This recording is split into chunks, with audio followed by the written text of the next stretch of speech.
is Caribbean News Desk. I'm Denis O Brien. First, the headlines. Fire kills 3 on a cruise ship in St Lucian waters. Digicel's chairman Denis O Brien suggests a way forward for Caribbean regulators on the cable and wireless Columbus Communications merger. An influential Guyanese businessman calls for a constitutional reform if there is a change of government.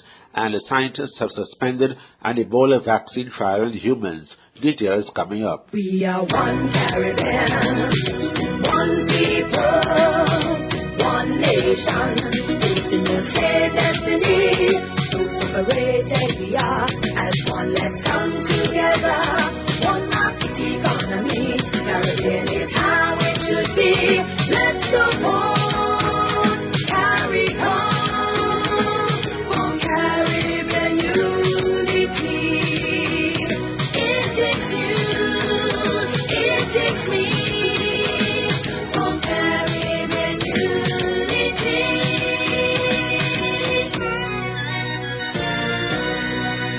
We begin in St Lucia, where 1 crew member and 2 contractors were killed after an engine room fire on board Oceania Cruises Insignia.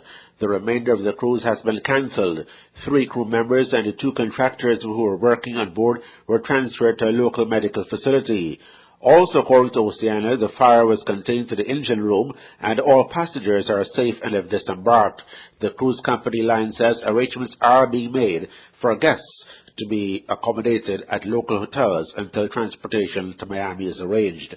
A guest and crew support team, along with a technical team, is en route from Miami to St Lucia. Insignia was on a 10-night cruise which departed San Juan on December 7 and was scheduled to arrive in Miami on December 17. Trinidad and Tobago's Digicel Executive Chairman Denis O Brien said that to preserve competition and to protect consumers in the Caribbean, regional regulators should insist that a combination of cable and wireless communications, CWC, and Columbus International be required to sell assets. O'Brien was speaking to regional regulators and telecom company officials at the start of the 2-day Caribbean Telecommunications Union Forum at the Cascadia Hotel St Anne's, Port of Spain yesterday. Our Trinidad correspondent Andrea tells us more. TNT's Digicel Executive Chairman Denis O Brien reiterated the company's argument that the proposed acquisition of Columbus by CWC would lead to a very substantial reduction in 6 regional countries, including TNT, and in 4 product categories, including fixed broadband, cable television, and fixed line services.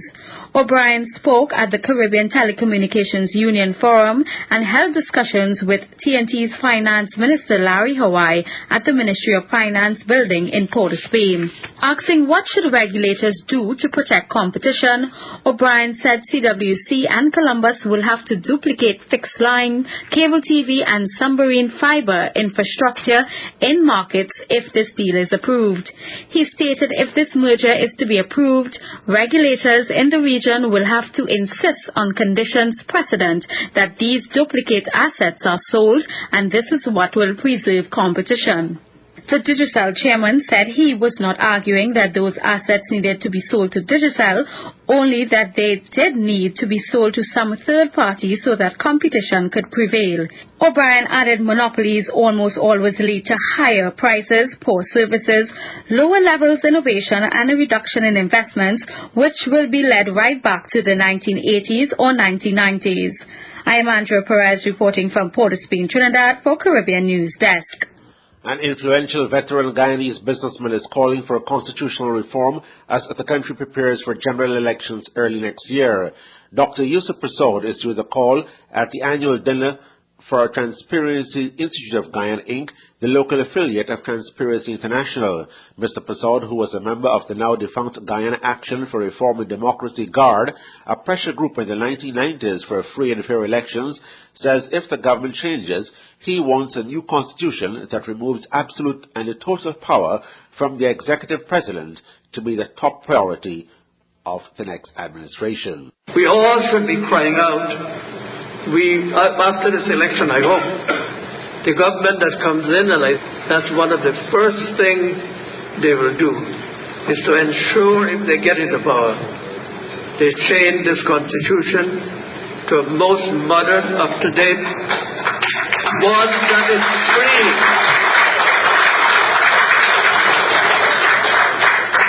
You're free, but you're really in chains. So what I would ask you today, let's change this messy, horrible, not even 17th century constitution, and to bring in a new constitution that where all the fundamental rights would be clearly defined and no one dare challenge them. Because human rights are the key to success. He describes the incumbent People's Progressive Party civic administration as a regime because, according to him, human values and human rights are worthless. The government of Bermuda launched a plan to preserve and manage the populations and habitats of 2 sea turtle species that are year-round residents in the island. The Department of Conservation Services said in a statement on Thursday that a plan was mandated by the 2003 Protected Species Act and the subsequent listing of green and hawksbill turtles under the law. Collisions with motorboats and jet skis, the loss of seagrass habitat, and fishing activities are among the factors threatening sea turtles, the government said. To put the plan in motion, the agency plans to undertake an accurate assessment of the current population status of both species and to increase education regarding the human threats towards sea turtles and their critical habitats in Bermuda. In the Bahamas, where the closure of several web shops, a type of internet cafe mini casino, has resulted in the laying off of hundreds of workers, authorities hope that many of them will reopen under a regularization plan. They are now being regulated by the Gaming Act 2014 that went into effect on November 24, the same day when more than 50 workers lost their jobs because their positions are not catered for under the new law. So far, government has collected more than $5 million in back taxes from 12 web shops where people buy potentially lucky numbers or actually play games of chance online. Minister responsible for gaming, Obi Wilchcombe, as reported by ZNS Television, says the web shops will be back in operation by next year, May. Of the 12, 11 have come forward with their affidavits. There are about 586 companies that have shops, 586 shops that open, 8 stores that close. By and large, they've been very cooperative. They've worked very well with us, and we feel very good about it. Expedia, one of the world's largest online travel agencies, estimates a 50% increase in intra-Caribbean travel during the first 9 months of this year compared with the same period in 2013. The Dominican Republic, Barbados, Cayman Islands, Puerto Rico, and Trinidad and Tobago are the top 5 Caribbean destinations for tourists from the region, according to data Expedia uses to make bookings. Demetrius Canton, Expedia Group's Director of Lodging Partner Services for the Caribbean, said his organization is thrilled that the Caribbean continues to report overall growth, as their goal in the region is to support their hotel partners by exceeding their commercial objectives.